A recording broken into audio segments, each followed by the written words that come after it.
சமூகம் டிவி நேயர்களுக்கு வணக்கம். இன்றைய நாளிலும் மற்றொரு உலக செய்திகளின் ஒரே பார்வையோடு இணைந்திருக்கின்றோம். அந்த வகையிலே ஒன்று ஒப்பந்தத்தில் கையெழுத்திடுங்கள், இல்லையில் நாளை காலை குண்டுவெடிப்புகளை எதிர்கொள்ளுங்கள். அமெரிக்க அதிபர் டொனால்டு டிரம்ப் விடுத்துள்ள இந்த அதிரடி டெத் லைன் மத்திய கிழக்கை மீண்டும் ஒரு இரத்த களரியின் விளிம்பிற்கு தள்ளியுள்ளது. 53வது நாளை எட்டியுள்ள இந்த போரில் இதுவரை ஈரானுக்கு தோள் கொடுத்து வந்த சீனா இப்போது ஹார்முஸ் ஈரானுக்கு மட்டும் சொந்தமல்ல என அதிரடி பல்டி அடித்துள்ளது. தெஹ்ரானை நிலைக்குலைய வைத்துள்ளது. ஒருபுறம் போர்க்களத்தில் புதிய வியூகங்கள் தயார் என ஈரானிய படைகள் முழங்க, மறுபுறம் ஜலசந்தையில் சிக்கியுள்ள கப்பல்களை குறிவைத்து டிஜிட்டல் கொள்ளையர்கள் கிரிப்டோ கரன்சி கேட்டு மிரட்டும் புதிய அதிர்ச்சி தகவல் வெளியாகியுள்ளது. பாகிஸ்தானில் திட்டமிட்டு பேச்சுவார்த்தையில் ஈரான் பங்கேற்பது இன்னும் உறுதி செய்யப்படவில்லை.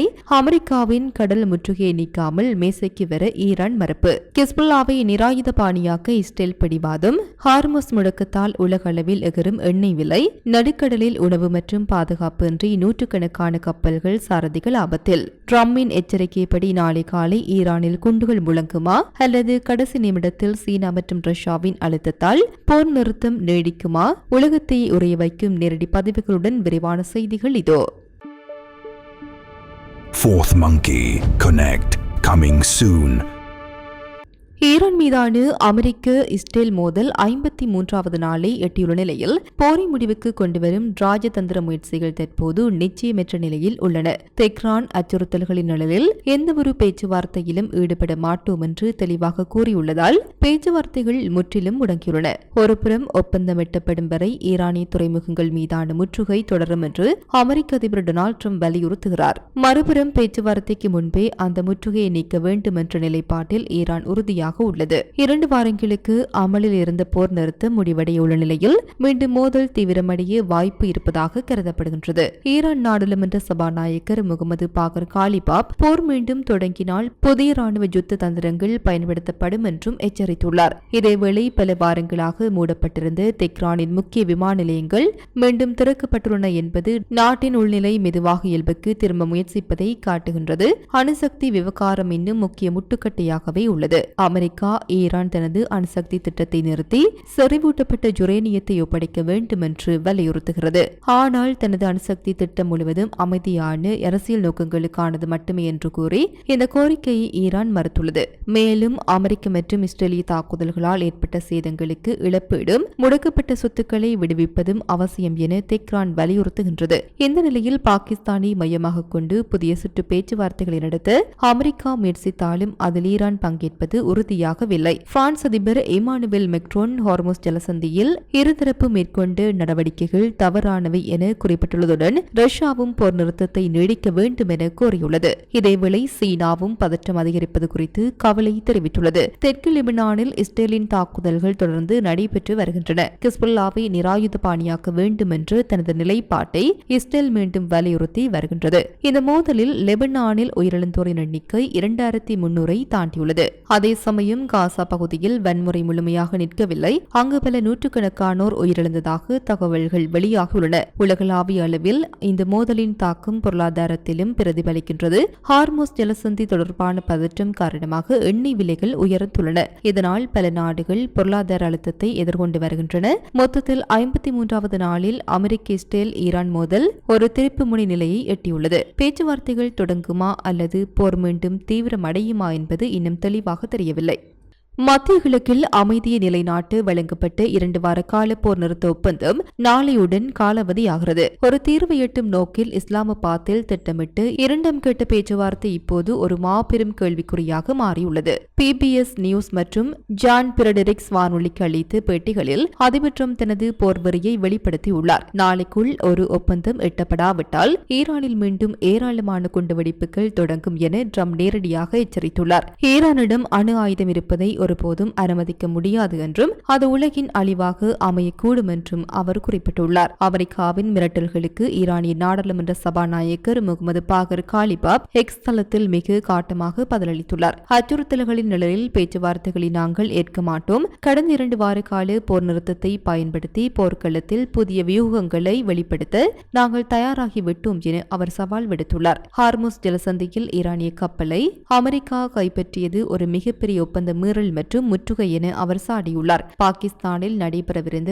அமைதி பேச்சுவார்த்தை குறித்து தெஹ்ரானிலிருந்து அல் ஜசீரா செய்தியாளர் தௌஹீத் அசாதி வழங்கியுள்ள தகவல்கள் உறுதிப்படுத்தப்படவில்லை. ஈரானிய தூதுக்குழு இஸ்லாமாபாத் செல்வது குறித்து இதுவரை அதிகாரப்பூர்வமான உறுதிப்படுத்தல் எதுவுமில்லை. பேச்சுவார்த்தை நடந்தாலும் கூட ஹார்மோஸ் ஜலசந்தி, பொருளாதார தடைகள், போர் இழப்பீடுகள் மற்றும் ஏவுகணைகள் உள்ளிட்ட நீண்ட கோரிக்கை பட்டியலை இருதரப்பும் வைத்துள்ளதால் உடன்பாடு எட்டப்படுவது கடினம் என தெரிகிறது. மத்திய கிழக்கின் உயர் நாடியான ஹார்மோஸ் ஜலசந்தி விவகாரத்தில் இதுவரை ஈரானின் பக்கம் சாய்ந்திருந்த சீனா இப்போது ஒரு மிகப்பெரிய ராஜதந்திர மாற்றத்தை மேற்கொண்டுள்ளது. சீன அதிபர் ஷி ஜின்பிங் இந்த ஜலசந்தியை ஒரு சர்வதேச நீர்வழி என அறிவித்திருப்பது தெஹ்ரானுக்கு பெரும் அதிர்ச்சியை ஏற்படுத்தியுள்ளது. சவுதி வட்ட இளவரசர் முகமது பின் சல்மானுடன் தொலைபேசியில் உரையாடிய சீன அதிபர் தனது நிலைப்பாட்டை தெளிவுபடுத்தியுள்ளார். ஹார்மோஸ் ஜலசந்தி மூடப்பட்ட பிறகு ஷி ஜின்பிங் வெளியிடும் முதல் அறிக்கை இதுவாகும். இதில் அவர் அமெரிக்காவையோ அல்லது ஈரானையோ நேரடியாக குற்றம் சாட்டாமல் ஜலசந்தியை உடனடியாக திறக்க வேண்டும் என வலியுறுத்தியுள்ளார். பிராந்திய நாடுகள் மற்றும் சர்வதேச சமூகத்தின் நலனுக்காக இந்த நீர்வழிப்பாதை இயல்பான போக்குவரத்திற்கு திறந்திருக்க வேண்டும் என அவர் கூறியுள்ளார். இதுவரை ஹார்முஸ் ஜலசந்தி தனது இறையாண்மைக்கு உட்பட்டது என ஈரான் கூறி வந்த நிலையில் சீனாவின் இந்த சர்வதேச நீர்வழி என்ற அறிவிப்பு ஈரானின் பிடியை தளர்த்தியுள்ளது. ஈரானிய கச்சா எண்ணெயை அதிக அளவில் இறக்குமதி செய்யும் நாடான சீனா அமெரிக்காவின் முற்றுகையால் தனது எரிசக்தி தேவையில் பெரும் தட்டுப்பாட்டை சந்தித்து வருகிறது. ஈரானின் கட்டுப்பாட்டில் இருந்தபோது அனுபவித்த சிறப்பு அந்தஸ்து இப்போது பறிபோனதால் உலக நாடுகளின் ஆதரவை பெறவும் தனது பொருளாதாரத்தை பாதுகாக்கவும் சீனா இந்த அதிரடி மாற்றத்தை செய்துள்ளது. சீனாவிலிருந்து ஈரானிய துறைமுகம் நோக்கி சென்ற சரக்கு கப்பலை அமெரிக்கா வலுக்கட்டாயமாக வழிமறைத்து துப்பாக்கிச்சூடு நடத்திய சம்பவத்திற்கு சீனா கண்டனம் தெரிவித்துள்ளது. ஈரானிய ராணுவம் இதனை அமெரிக்காவின் ஆயுதமேந்திய கடற்கொள்ளை என சாடியுள்ள நிலையில் சீன வெளியுறவு அமைச்சக செய்தி தொடர்பாளர் குவோ ஜியாஹூன் கப்பல் போக்குவரத்திற்கு பாதுகாப்பு வழங்க வேண்டியதன் அவசியத்தை மீண்டும் வலியுறுத்தியுள்ளார். மத்திய கிழக்கில் போர் மேகங்கள் சூழ்ந்துள்ள நிலையில் ஹார்மோஸ் ஜலசந்தியை பயன்படுத்தும் கப்பல் நிறுவனங்களை குறிவைத்து ஒரு புதிய வகை இணையவழி மோசடி அரங்கேறி வருகிறது. போர் பதற்றத்தை பயன்படுத்தி கோடிக்கணக்கான ரூபாயை சுருட்ட ஒரு கும்பல் திட்டமிட்டுள்ளது அம்பலமாகியுள்ளது. கிரேக்க கடல்சார் இடர் மேலாண்மை நிறுவனமான மாரிஸ்க் வெளியிட்டுள்ள எச்சரிக்கை செய்தி உலகை அதிர வைத்துள்ளது. ஈரானிய பாதுகாப்பு அதிகாரிகள் போல ஆள் மாறாட்டம் செய்யும் ஒரு கும்பல் கப்பல் நிறுவனங்களுக்கு ரகசிய செய்திகளை அனுப்பி வருகிறது. ஜலசந்தியை கடக்க வேண்டுமென்றால் பிட்காயின் அல்லது டெதர் போன்ற கிரிப்டோ கரன்சிகள் மூலம் பணம் செலுத்த வேண்டும் என அவர்கள் மிரட்டுகின்றனர். பணம் செலுத்தினால் ஈரானிய பாதுகாப்பு சேவைகளின் மதிப்பீட்டிற்கு பிறகு கப்பல் தடையின்றி செல்ல அனுமதிக்கப்படும் என ஆசை காட்டுகின்றனர். கடந்த சனிக்கிழமை வெளியேற முயன்ற போது அமெரிக்காவால் துப்பாக்கிச் சூட்டுக்கு இலக்கான ஒரு கப்பல் இத்தகைய மோசடி செய்திகளை நம்பி பயணித்திருக்கலாம் என மாரிக் சந்தேகம் வெளியிட்டுள்ளது. அதிகாரப்பூர்வ ஈரானிய வழிகள் மூலம் வராத இந்த செய்திகளை நம்பி பயணிக்கும் கப்பல்கள் நேரடியாக போர்க்களத்தின் மையப்பகுதிக்கு சென்று ஆபத்தில் சிக்கிக் கொள்கின்றன. இவை அனைத்தும் வெறும் மோசடி. ஈரானிய அதிகாரிகள் கிரிப்டோ மூலம் பணம் கேட்பதில்லை என அந்த நிறுவனம் ராய்டர்ஸிடம் தெரிவித்துள்ளது. ஜலசந்தியின் மேற்கே நூற்றுக்கணக்கான கப்பல் நகர முடியாமல் முடங்கி கிடக்கின்றன. சுமார் 20,000 மாலுமிகள் உணவு மற்றும் பாதுகாப்பின்றி நடுக்கடலில் தவித்து வருகின்றனர். ஒருபுறம் ஏவுகணை மற்றும் துப்பாக்கிச்சூடு அச்சுறுத்தல், மறுபுறம் இத்தகைய டிஜிட்டல் மோசடிகள் என கப்பல் நிறுவனங்கள் இரட்டை தாக்குதலுக்கு உள்ளாகியுள்ளன.